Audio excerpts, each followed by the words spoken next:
नमस्कार, पारुल के पन्नों में आप सबका स्वागत है। आज हम बात करेंगे निर्मल वर्मा के ऊपर और जानेंगे उनका व्यक्तित्व कृतित्व। चलते हैं आगे, ठीक है।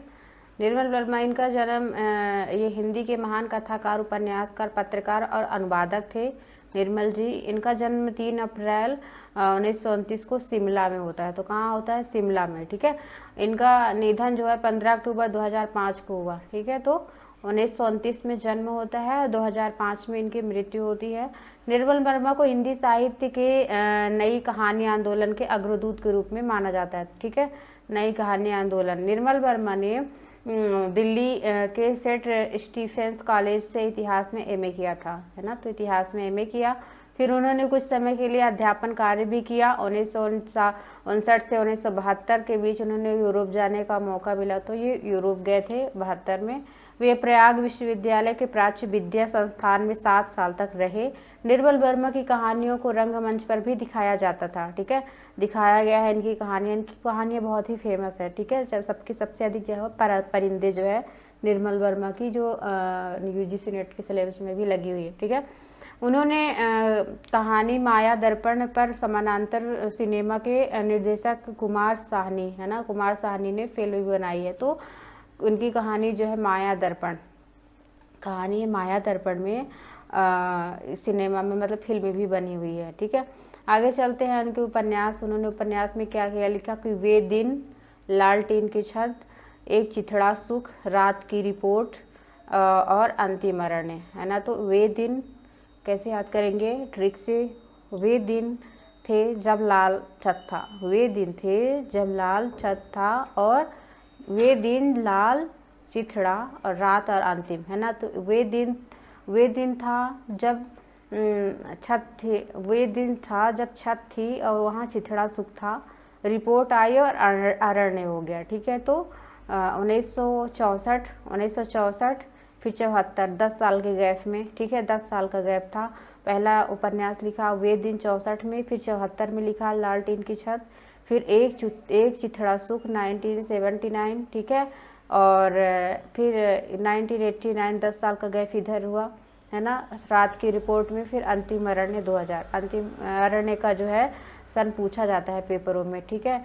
तो ये कब प्रकाशित हुआ? तो 2000। इम्पॉर्टेंट सभी हैं, पर अंतिम अरण्य आप देखे रहिएगा 2000। इनकी कहानी संग्रह परिंदे, है ना, परिंदे संग्रह भी है और कहानी भी है। 1959, ठीक है, 1959। जलती झाड़ी में 65, गर्मियों में, है ना, पिछली गर्मियों में 68, बीच में बहस 1973, कब्बे काला पानी 1983, सूखा और अन्य कहानियाँ 1995, और थिगालियाँ, ठीक है। तो परिंदे कहाँ दिखते हैं? जलती झाड़ी में। परिंदे कहाँ दिखते हैं? जलती झाड़ी में। कब दिखे? पिछली गर्मियों में। परिंदे कहाँ दिखते हैं? जलती झाड़ियों में। कब दिखे थे? पिछली गर्मियों में। बीच में बहस कर रहे थे, है ना, वहाँ कब्बे और काला पानी आ गया।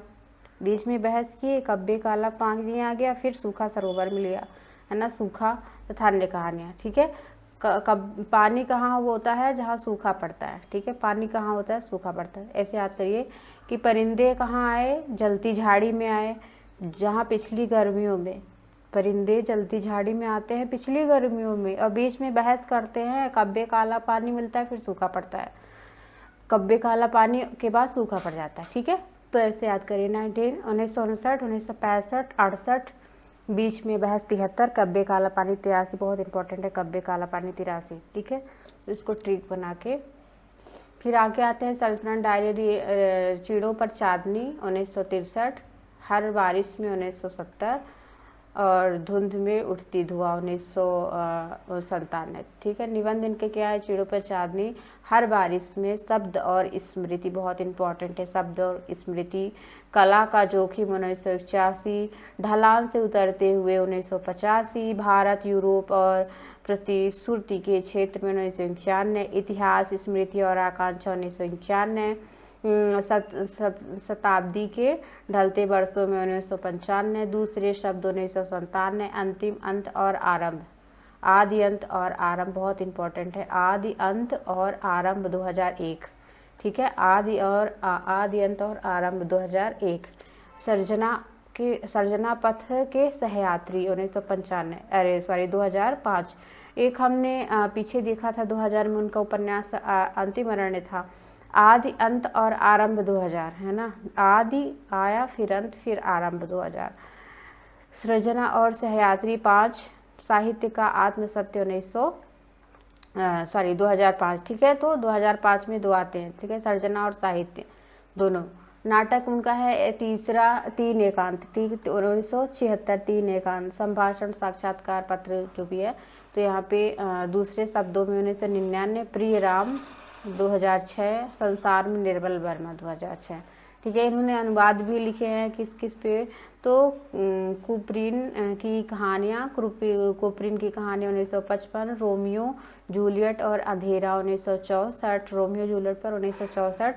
कारेल चापेक की कहानियाँ 1966, और इतने बड़े धब्बे 1966, झोपड़ी वाले 1966, बाहर और परे 1967, और 55 1970।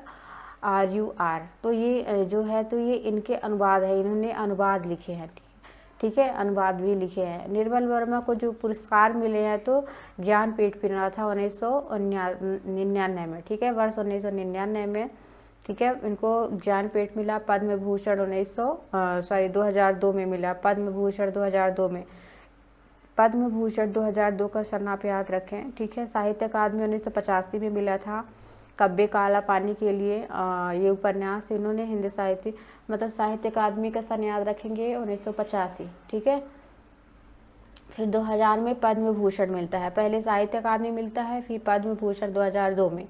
मूर्ति देवी पुरस्कार 1995 में उत्तर प्रदेश हिंदी संस्थान द्वारा पुरस्कार मिलता है। राम मनोहर लोहिया अति विशिष्ट सम्मान मिलता है, साधना सम्मान, और साहित्य अकादमी की 72 सदस्य भी थे। ठीक है, सदस्यता के रूप में इनको वो। फिर तो क्या है इनका जो पद्म भूषण, आपको याद रखना है कि क्वेश्चन ऐसे भी आते हैं कि निर्मल वर्मा को पद्म भूषण मिला है, तो 4 लोगों का नाम आ जाएगा, किनको मिला है किनको नहीं मिला है। तो पद्म भूषण निर्मल वर्मा के। और साहित्य अकादमी का मिला है तो 1985 याद रखिए, कब्बे काला पानी उपन्यास के लिए। ठीक है, धन्यवाद। अगर आपको वीडियो अच्छी लगती है तो आप प्लीज़ लाइक, शेयर और सब्सक्राइब कीजिए। और जो भी कवियों की सीरीज है, आप सब उनको देख सकते हैं, एक प्लेलिस्ट में है, सब आप देख सकते हैं। धन्यवाद।